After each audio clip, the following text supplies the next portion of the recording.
រូបភាពនេះបង្ហាញពីទេសភាពរដូវរងាដែលពោរពេញទៅដោយព្រិលពណ៌ស្គ្របដណ្ដប់លើដីដើមឈើនិងលើរែងដែកជុំវិញផ្ទះ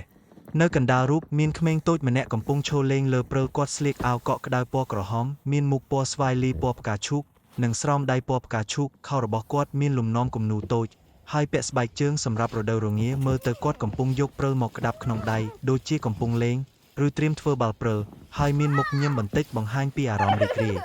នៅខាងក្រោយគឺជារបងឈើដែលមានព្រិលកុកស្ថិតលើក្បាលរបងជាច្រើនស្រទាប់ខាងក្រោយរបងទៀតមានផ្ទះមួយពណ៌ខៀវស្រាលជាមួយបង្អួចពីរនិងដំបូលគ្រប់ដោយព្រិលដូចគ្នាក៏មានដើមឈើជាច្រើនដែលសាឡាងរបស់វាត្រូវបានគ្រប់ដណ្ដប់ដោយព្រិលយ៉ាងស្អាតនៅផ្នែកខាងលើនៃរូបអាចឃើញខ្សែភ្លើងនិងដែកបង្គោលភ្លើងដែលមានព្រិលកុកផងដែរមេឃមានពណ៌ប្រផេះស្រាលបង្ហាញថាអាកាសធាតុកំពុងតែត្រជាក់និងអាចទើបតែធ្លាក់ព្រិលថ្មីសរុបមករូបភាពនេះបង្ហាញពីពេលវេលារីករាយរបស់ក្មេងតូចម្នាក់ក្នុងថ្ងៃមានព្រិលដែលទេសភាពជុំវិញស្អាតស្ងប់ស្ងាត់និងមានអារម្មណ៍កក់ក្ដៅផ្លូវចិត្តទោះបីជាអាកាសធាតុជាក់ក៏ដោយ